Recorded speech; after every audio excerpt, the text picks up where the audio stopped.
Hello and welcome to Creating Hope in Our Community, Healthy and Happy, Camglen Radio's campaign for promoting good wellbeing and ultimately suicide prevention.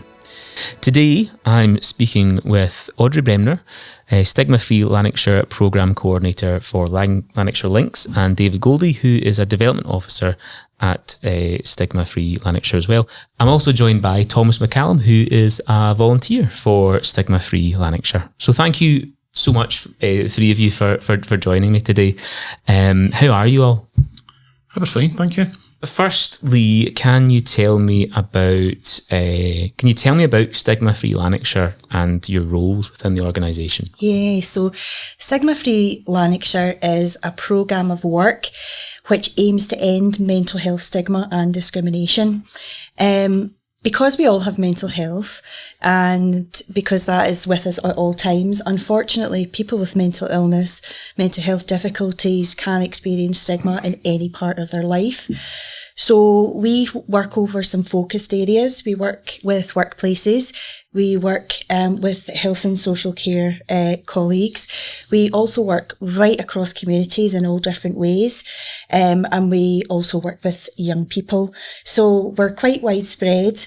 And we're a little team. There's only 4 of us. Well, 3 of us at the moment, soon to be 4. So what we do is we support others to take action. And we do that by offering all the learning and the evidence that we have in our existence. We share that.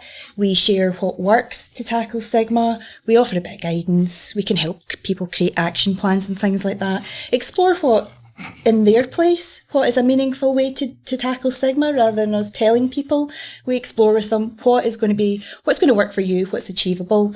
And we have lots of tools and resources, both from the Stigma Free Lanarkshire programme, but from national anti-stigma programmes such as See Me, NHS resources, and all sorts. So we work really closely with people to join in the middle, to understand each other's aims, and it's just amazing what the actions that people come up with to tackle stigma and discrimination in their own way, but based on the evidence, what the evidence tells us we should be doing.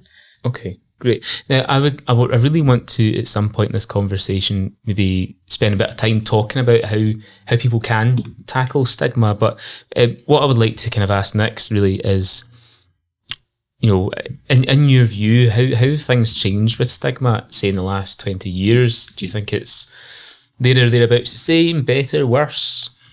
Absolutely better. I've been struggling with mental health my whole adult life, so I've got a bit of experience. And the way it's treated now is a lot more sympathetic, rather than being treated as a mental illness on its own. Even your GPs have got dedicated practice nurses for getting you help. Because when I first started looking for help, I was the first place I went. It was my local GPs, and they put me onto several different things. They even prescribed an online app to use. So it has increased and it's got better in the last 20 years. I think there's still a lot can be done, but it's a lot better than it was. What do you think then, Thomas, should be done in regards to stigma? I think it should become it should be taught in schools for starters. It should become a part of your daily life. The more people talk about their problems, the more other people will pick up and say, actually, I'm not the only person that's struggling with this. This guy's struggling with it, and he seems to be getting better. So maybe I can get better. So that's what needs to happen. People need to open up to share their experience like I do, so that other people can see, I can get through this as well. And Thomas, if you don't mind me asking, you mentioned that you had struggled with mental health issues throughout your adult life. And what would you say was the impact of stigma on you? The impact on me was I wouldn't open up to people. You're scared to tell people because you're kind of anxious about how they're going to react to you. And because mine started off when I was younger and I got bullied through the whole way through school, it made me fear that I would be targeted as well. So not just physically targeted, but, mentally targeted because it was looked as weak. When it's not weak, it's you need to be really strong to put up with that. But, yeah. I think some people would also argue as well that, taking that step to actually ask for help is in itself a massive challenge, and it can be a massive hurdle. So therefore you do need to be strong to get to a point where you can ask for help. Yes, I think you don't realise it at the time how strong you really are until somebody shows you how strong you are. I remember having a conversation with a guy one night. It was at a specialised meeting for the mental health stuff, and I says, I don't know if I'm doing this right. He says, so how long have you been doing it for? 6 months. How are you feeling? Better? He says, well, you must be doing something right. And that would be a light bulb coming on, All it takes is for somebody else to say, I can see it in you. You need to look in the mirror and see it in yourself. We were kind of talking about that actually before we started, but maybe in a different way. But sometimes we don't always appreciate, the changes that you've made until someone else sort of makes a comment on it. That idea of not knowing how you're, not necessarily about being perceived, but how you are and how you've grown. Okay, and so can I talk about the last 20 years? What do we think, or what do we hope things will look like in the next 10 years in terms of stigma? Well, I think for me, the promotion of the campaigns, having the podcast like this is important. Getting the voice out and let people understand that it's okay to speak up and talk about your issues. The campaigns, as I said, are important, but obviously looking at the attitudes of people now, kind of normalising the language around mental health is really important. I think for a lot of people, that initial coming out to speak to somebody about their mental health is the biggest step that anybody would take. So once they've taken that step, it's an easier road in because the changes have been made significantly, I think, in the around stigma anyway. People are now looking for help and support, but they didn't do before because it was a taboo. The language, as soon as you mentioned mental health, people shied away. So I think definitely the difference between the last couple of years has been immense. I don't know if you, because I know you think you have things like workshops that you do to try and break down stigma as well, and you obviously will meet a lot of people in doing that. And I wonder how often it happens, how often you observe it, maybe even in your personal lives as well, where you still do hear people talking about how mental health is maybe not a thing. A colleague and I were out in a local shopping centre doing a wee sort of pop-up, and it was about mental health, and I think it was in the run-up to Suicide Prevention Week back in October. And this gentleman came up to us, and I mean no disrespect to the man, but he came up and said, this mental health, I don't think it's a real thing. And he talked about how his dad spent a bit of time in World War II and came back and never spoke about it, and so therefore mental health not a thing. But me and my colleague were like, well, the fact that he never spoke about it was maybe an indicator that he was. So is that still a big problem where people maybe don't buy this idea of, or some people don't buy this idea of mental health? Yeah, I think some people either don't buy the idea of mental health. They think it's a pull your socks up situation. You can't pull your socks up if you have bipolar disorder or schizophrenia or severe depression. So it's really not helpful for people to hear that. So I think when we do understand that mental health struggles are very real, whatever your age, whatever your background, and I think we have to be really careful about the messaging we put out into our communities, especially for younger people who are coming through and struggling. There is help out there. You can talk about it. There's no shame. And, being careful of our language and the way we talk about mental health, about mental illness. We want to create safe places for anyone to open up to us. And that's not hard to do. I'm not a mental health professional and neither are my colleagues. We're not counsellors either, but we've got a great set of lugs and we can listen without jumping in and trying to offer solutions. We can just listen. And we have, posters where we can give people information, breathing space, Samaritans and so on, that they can help. But our mental health is real. It's like our physical health. We can have good physical health and poor physical health, and our mental health is exactly the same. I suppose with physical health, it's maybe a bit easier to physically see as well, which also makes me think about how, there's an analogy I sometimes use where probably, and again, you've probably seen this before, where, someone you're talking to is struggling with their mental health, but they don't speak to anyone about it because they think, well, someone's got it worse off than me. But if you broke your leg, you wouldn't say, well, some people get 2 broken legs, so I'll just leave it. Do you think that stigma, the stereotypes that are sort of still in our society, they seem to affect like people who propagate them? Not propagate, that sounds like it's something sinister, but the people that have these ideas, it harms them as well. Was that fair to say, do you think? Or yeah, I think so, because if you're really struggling, if you have some, symptoms that could be a mental illness, the chances, if you're judging other people, the chances are you're going to judge yourself. So that's self-stigma. And if you're self-stigmatising, you're less likely to reach out for help. And that's the bottom line. If you don't reach out for help, of course, how are you going to get better? How are you going to thrive?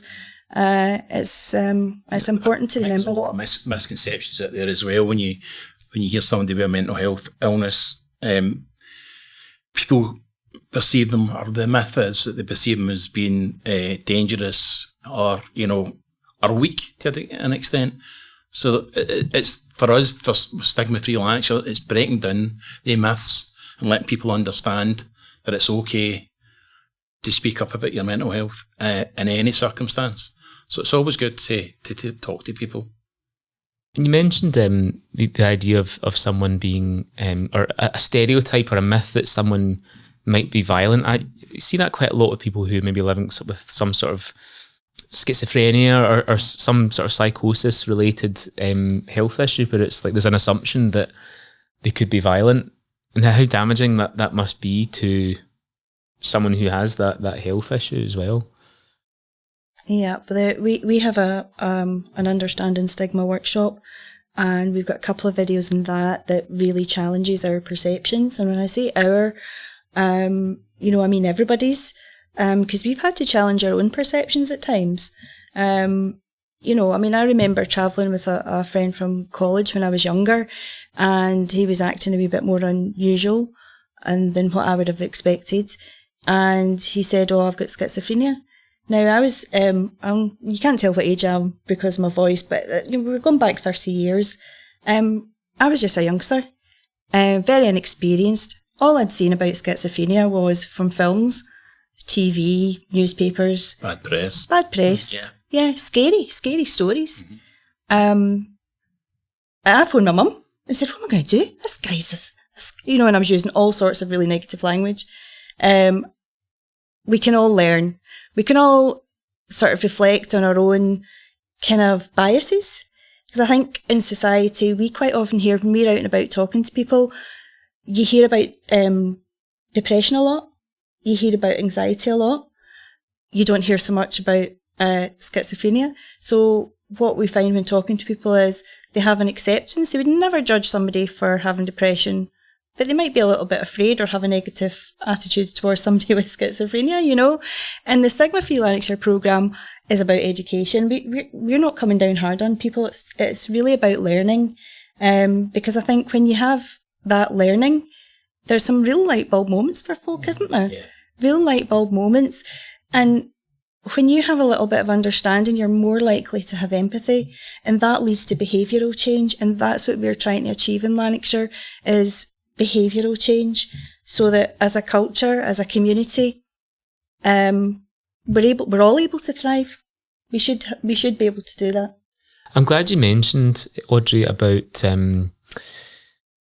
how we all have biases, because we do. We've all got our wee prejudices, and we all a lot of us are good enough to have a filter to challenge these things, but what would you say to someone who, I suppose, maybe struggles to acknowledge their biases or their prejudices? Educating yourself, first of all, on mental health, and educating others is a good start. And I think that's where our workshop comes in. For the amount of people who have maybe come onto our workshop and said, oh, I understand stigma, I understand discrimination. So, well, fantastic, okay. Halfway through the workshop, as Audrey said, you see the light bulb coming on and people saying, do you know what? I didn't know as much as I thought of you. So for that, the workshop's really important.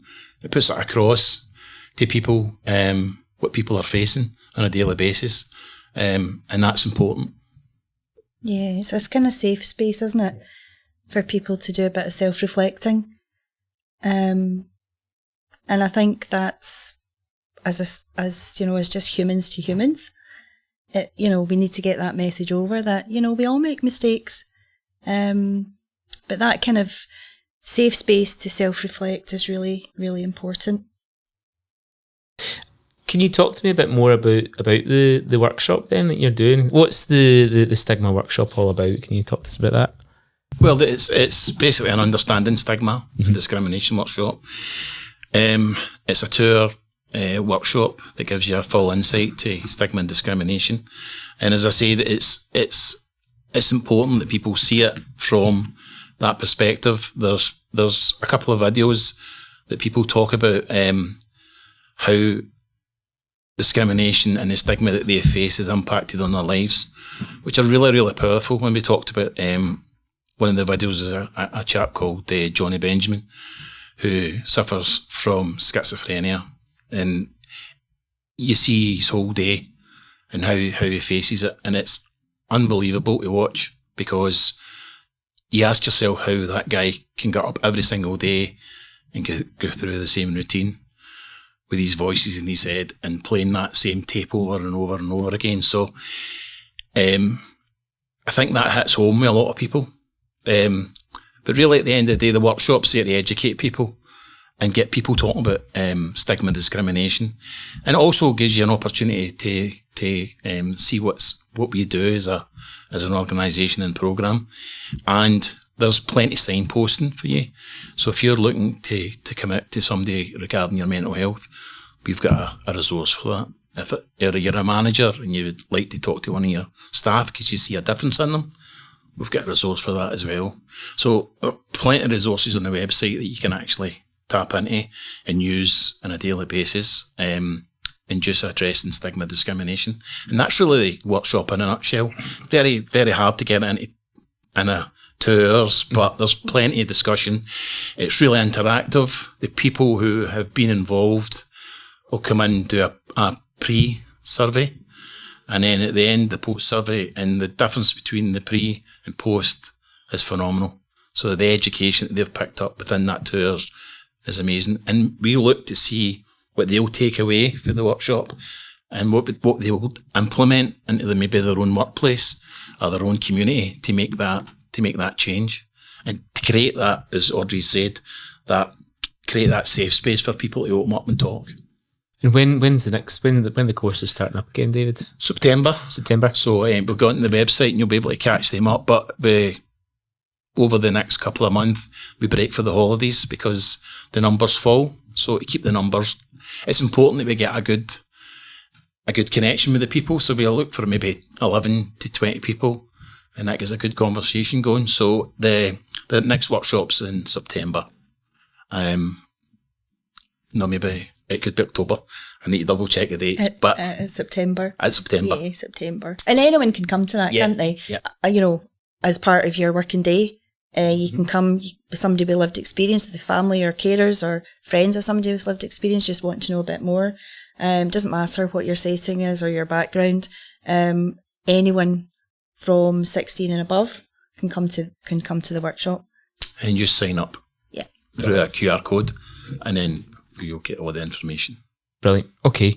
Getting back onto the script, because I've deviated wildly from it. Hopefully I've not caught you off guard too much. You seem to have done quite well.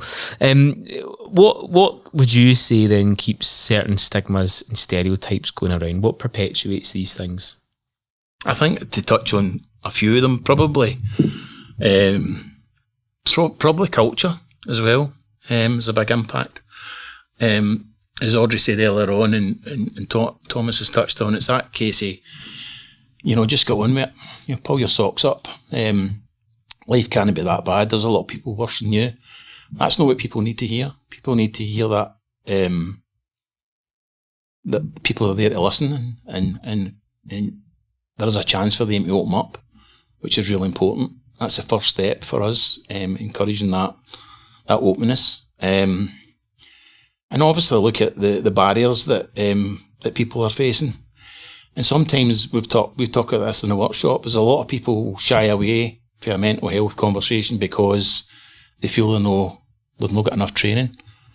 And you don't need to have the training, you just need to have that ability to listen. But also see the signs in some people. It could be a work colleague you see is maybe is turning up late, he's no shaved, he's a bit scruffy looking. You can ask the question and they'll tell you in the west of Scotland, yourself will say, oh, I'm absolutely fine. Absolutely fine. Ask the question 2 or 3 times before somebody might turn and say, do you know what? I'm not fine. I need to talk to somebody. I need a bit of help. And that's the opportunity you need. So touching on the culture and the education is really important for me. We're good at saying Change things that like, culture. you got a tidy desk, go look at Harbour OCD. Yeah. And actually, OCD can be, it's not always, but can be absolutely debilitating. Mm-hmm. So, if you've got OCD and you hear that, the frustration of people must be off the scale. It's quite a common one, that one still. Isn't it? It seems harmless. Mm-hmm. And it might be in some situations, but in others it could be really damaging. So it's just being mindful, isn't it? It's just, you would never think that was, it's a chuckaway comment, isn't it? So the language is really important as well. Yeah. Uh-huh. We talk about that all the time. I mean, again, we touch on the west of Scotland. It's part of our language. You'll say the weather's crazy. I've had a crazy day today. Well, you've had a busy day, or you've had a hectic day. That weather was insane. So just changing some of the language. We try to use good language in the office. Sometimes you slip up because it's part of that part of your culture. It comes out. So you need to correct yourself and hold your hand up and say, look, sorry guys, but that's where it is. I wonder if, also, I'm thinking about a conversation I had at work recently, where, someone was like, well, it doesn't really matter if it's not, if you use that language. And I guess having people around you who are open-minded enough to also change their culture as well, which can be quite a hard thing to, I guess that's out of your control in a lot of ways. You can't, if you've got someone who's like, no, I'm still going to use whatever language I want to use because you can't stop me. When you don't know you're doing something wrong, it can be hard to be challenged about that. And we always want people to be safe, and so we've developed we've got a great wee tool. It's called Challenging Stigma. So it's just a little guide and some things to think about, so that if you hear really negative language or you see really poor behaviour, stigmatising behaviour, you can correct that with education. And it just gives people a wee bit of confidence to know how to go about that, to not alienate the person that you're trying to talk to. Or rugby tackle them to the floor. Not rugby tackling. Please don't rugby tackle. Can't say that. Official announcement, do not rugby tackle anyone to the floor. Lanarkshire does not condone the use of violence. Absolutely not. But you're not going to help somebody understand if you go for the jugular. If somebody comes for me, do you think that's Thomas? I agree. I have had discussions with people about certain languages, how they use it. Not just that, misogynistic, other stuff as well. And I'll challenge them on it, but I don't challenge them on it. That's wrong. I just give them a bit of experience, maybe something that's happened to me. I've got a sister. She's really no well now, and she's ill because she's had to put up looking after my mum till she died.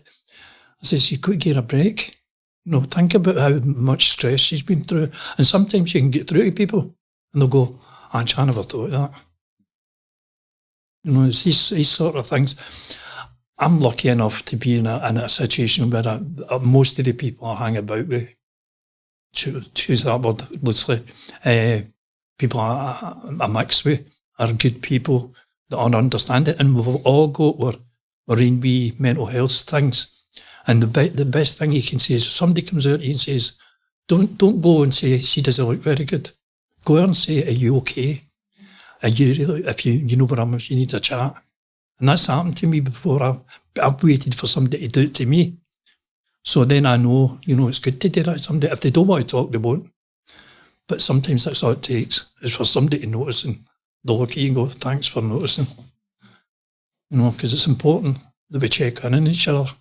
And yeah, I think you kind of, when you see someone, particularly someone that you know or work with or something like that, you kind of know when something's not right, don't you? The body language is different. The maybe their involvement in the conversation is, or lack of. Yeah. Because, these guys know I sing in a huge choir. There's about 115 years, and when somebody's not right, we notice. But it's not always, say, me per se that would go and speak to the person, but somebody would go to somebody that knows them really well and say, have you seen such and such? Going to have a wee chat with them. And that's the way it works. People don't turn up for rehearsals and stuff like that. People are checking in on them. And that's how you break that stigma as well, because then you're making it accessible to people that they can talk about it. I was brought up in West of Scotland, male. I was in a house full of women. And you couldn't be sexist. Because my sister, some sisters, my mother. So that's why I grew up the way I am. But I understand that other people don't. And I just don't get involved in these conversations. If I can't, not change their mind, but say, look, this is what that is. And they don't understand it, and I just walk away. You bring up an interesting point to me, Thomas, where you talk about your upbringing and how growing up in a house full of women, changed, well, not changed it, but influenced your outlook in the world. And that's having many women around you, you've sexism was never a thing that you would have been guilty of, So I guess your upbringing goes a long way as well in terms of how willing you are to be accepting of factors. Yeah, my mother brought me up to have empathy for people, to care about people, and and ask that question: are you okay? That's the way I was brought up, and I live by that. And you're right when you say that, sexist wasn't a thing in my house. I get taught how to love people for them. I've got a pal who I used to play in the band with, James used to play in the band, and the last thing he'll say to me on the phone is when he's finished phoning me, he's saying, I love you. There's not many men who'll say to each other they love each other. How can I not tell you I love you? Because I do. I don't understand you sometimes, but, I love you. It's definitely, you also mentioned it's like a kind of stereotypical West Coast of Scotland type thing, particularly men, I would maybe say. Absolutely. Not willing to say things like that or to own up to. And the job I did, I was a gardener and it was all male orientated. And, sometimes it made me physically sick, the way they spoke about different people and stuff like that as well. But it was a big boys don't cry. Oh, get on with it. Get it together. My marriage broke up and my pals like to me, my workmates like to me, well, you just need to go on with it then, wouldn't you? Aye, do you know what? That's right. I just need to go on with it. Like you kind of touched on earlier, Audrey, if it was as simple as that, you would have done it. You just need to get yourself going. You'll be okay. That's not what I want to hear. Yeah. It's not what you need in that moment, is it? The thing with some people is, I mentioned this at one of you, that Alona do, that I'm never going to recover for this. This is my personal thing, my feelings. I'm not going to recover for this, totally recover. But what I can do is be in recovery. And I've got the tools to use to make myself challenge everything that challenges me, to challenge it back. Yeah, really good. I accept that. I accept the fact that I'm a wee bit flawed, but that's what makes me me. We're all a bit flawed, aren't we? We've all got our things, don't we? And it's something I think about quite often, is how our upbringing affects us. Mm-hmm. And so I trained the mental health first aid course. I'm sure you're familiar with that, and a big part of that quite early on is thinking about what your frame of reference is, and how I guess your upbringing impacts your outlook on the world. And I think that's a fascinating topic to me.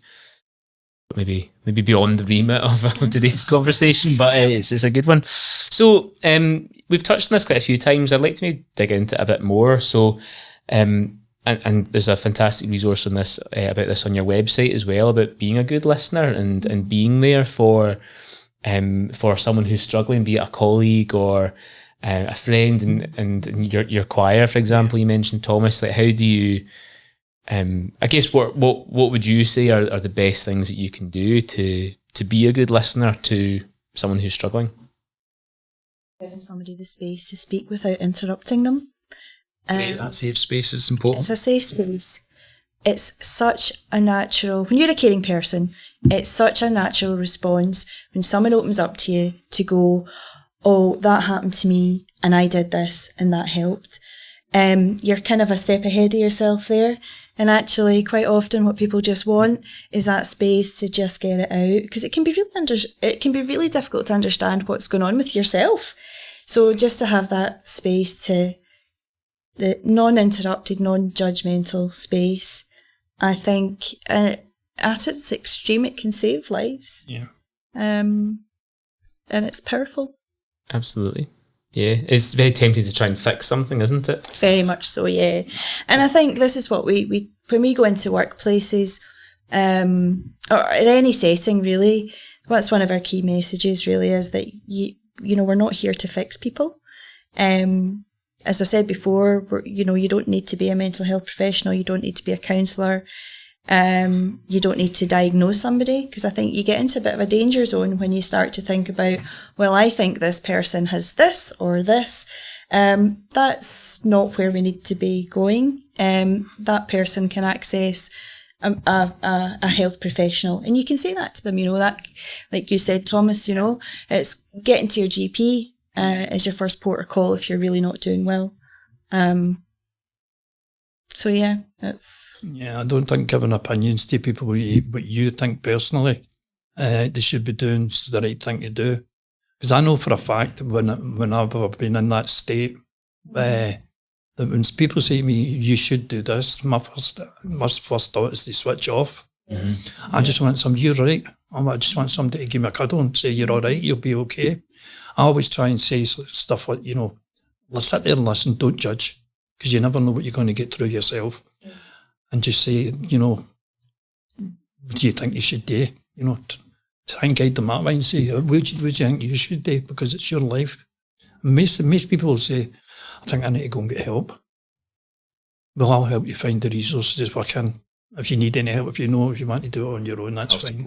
I'll support you. Turn up to the doctor. Let's just go for a coffee. Let's go to the gym. Let's go play football. Doesn't matter. Mm-hmm. Just be with somebody. Yeah. And there's little kind of groups out there in the community that we've heard of, like men's groups, for example. Just not kind of, it's just a bunch of men who have struggled with their mental health or been unwell, and they'll meet up regularly. Half the time they don't even talk about each other's health. They'll maybe talk about the football or the weather or whatever, is the topic of the day. But they know that if they need to, that safe space is there. Well, everybody's got their own safe space. My pal Jim, he says it's my safe space. Yeah. And the code word is, do you want to go for ice cream? That's the code word. Great, something, yeah. all right. And we use it when we need to. Never write a song about it. Quite a cathartic thing then. Oh, David, do you have any tips, I guess, for being a good listener and being able to support? I think Audrey's covered it, but as I say, it's just making sure that you get the opportunity for maybe a quiet space to sit down and make sure you pick somebody that you can trust Because if you open up and then it gets, it gets passed about the office or whatever, then that's not going to help them. So you look for somebody who you can trust, a confidant, if you like, if you can take some time to speak to. But it's really important. That's the most important thing, I would say. The day that talk to somebody is a big step forward. Because that could have been their first step, saying out loud that they're not doing well. And we know certainly with young people, if a person that they go to says, "Oh, I'm too busy," or "Come on, you'll be fine. It's your hormones. Pull your socks up." That the likelihood of them reaching out to an adult again is, like a year. So we need to be able to identify that person in our lives and to just give them that safe time. I think with the young people it's important as well, because that's the stuff that the young people are going through. Certainly in my day and age, was nothing like what they're going through now in regards to social media and the impact of that. So I think getting somebody you can trust is the first step. Then planning the conversation that you're going to have with that person to make sure that you don't miss anything that you want to say, and ask them to be confident and get it across. Aye. There's loads of great work going on in the community, isn't there, though, with young people in schools and young people's organisations. And, they're taking part in campaigns to open up conversations a bit more widely. They're trying to understand a young person's journey and how they've been stigmatised, and what young people can do about that, what young people want to do about that, how they can safely challenge some of the stereotypes about young people, never mind mental health issues. So young people have big voices, and they're out there talking in the community, opening up conversations, and helping each other. So it's really encouraging. You kind of talked about what do you want the next 10 years to look like. We want to see more of that, don't we? Grassroots stuff. We want to see grassroots stuff. And we always say our programme is a movement for change. Come and join us in this movement for change, where we have a mentally healthy Lanarkshire that's free from judgment, where I want to be able to go to my work and not be judged because of my mental health struggles. I want to not be judged amongst my family and friends, or my place of education, or wherever it is my life has taken me day to day.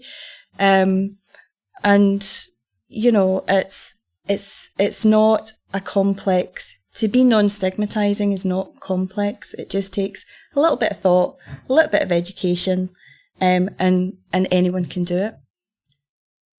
Do you think then that young people are maybe better equipped than generations before them to handle this sort of thing, handle these conversations? I think we touched on it earlier on. I think because culturally we are changing in regards to how we talk about mental health, and young people pick up on that. Back in my day and back in Thomas's days, we spoke about that coming up in the car. It was a total taboo. Yeah. Nobody spoke about it because it looked as like a weakness. But young people now are picking up on the fact there's a lot going on in schools. They have wellbeing days within the curriculum now, and they talk about mental health, which is a massive step. Nothing was talked about when I was at school, so it's certainly coming a long way, but we're still miles behind where we need to be. I think something that surprised me, we talk to young people, we're a multi-generational choir, so we used to have a junior choir as well. And I kind of looked after them because I had the disclosure and stuff like that. And they would come to you and talk to you about different things. They'd approach you and talk to you about different things. And you realised how much a connection you really had with these young people. Even though I'm 62, but don't tell him to. I was getting kids at 15, 16 talking to me and you're like, I feel exactly the same way. So there's no a big gap there that people think. Barrier. The only gap is no talking to each other. Yeah, it's powerful. That it's interesting to think about how different things will be for generations in 10, I 20 think it years' needs time. to come in the home as well. Mhm. I taught my kids to be empathic and to care about people, but also get respect and care back. And that's the way they are. I think we're kind of meant to be like that, though, aren't we? You know, I think there's been something that's happened in the last sort of wee while where it's like it's all about the individual, and we're a species that we really do rely on each other, that sense of community as well. Yeah, we're pack. Mm-hmm. Yeah, exactly, Thomas. Right, last couple of questions then.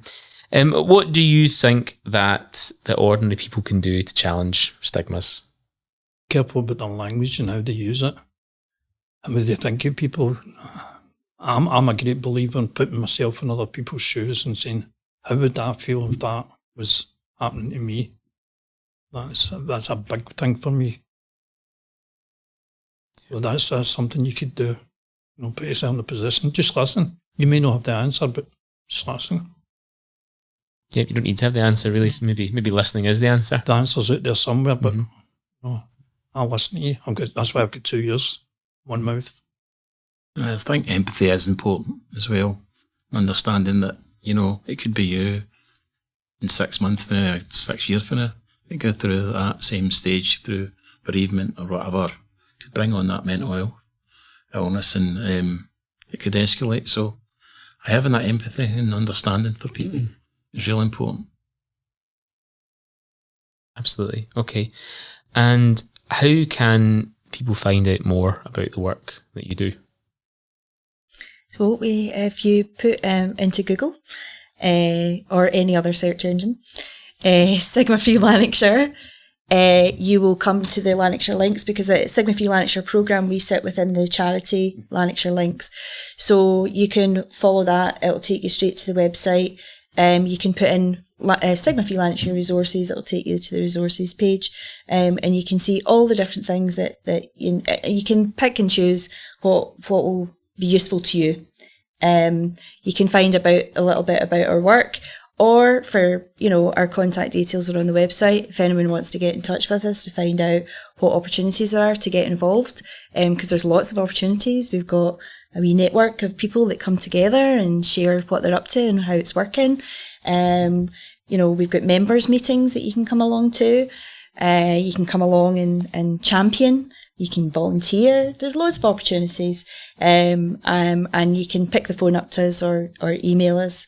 We'd be delighted to hear from anyone, and if you are out there and you are quietly or not quietly doing on your own anti-stigma campaign, we would absolutely love to hear from you, because Stigma Free Lanarkshire is about everyone in Lanarkshire. It's not just about this little team here.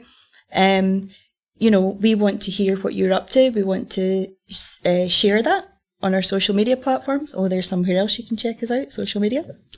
Tell us about it. Let us share that with other people. Let us, use what you've been doing and share that to inspire others and to give people ideas. Because sometimes you think, well, what can I possibly do? Well, you could, have a wee afternoon tea on Time to Talk Day. You could do a wee event in Mental Health Awareness Week. You could do Walk a Mile. Go for ice cream. There's lots of things you can do to, and it's because for us, it's not about reacting to stigma only. It's also about preventing it. So if you're taking part in campaigns, or you're doing like Thomas and letting people around you know that, come and chat to me if you're ever struggling, you are putting messages out there amongst the people around you and into your community that I am a stigma-free zone, and there's, come and chat to me. Also as well, use the voice of lived experiences, and that's why the volunteers have came on board over the last couple of years. Thomas has came on board, and he's offered so much in the last it's about just under a year you've been here. Under a year. So Thomas has gave us quotes, stuff for social media. He's been involved in the new website, Wellbeing Matters. He's saying that, and looked at how the layout was easy enough to people to navigate and things. So the opportunity for the Voice of Lived Experience to talk about their mental health is there if anybody's interested in volunteering. I'm always happy to hear from them. Okay, well, Audrey, David, Thomas, thank you so much for your time. And yeah, I'm really looking forward to seeing what else you do next. Okay, Magic, thank you.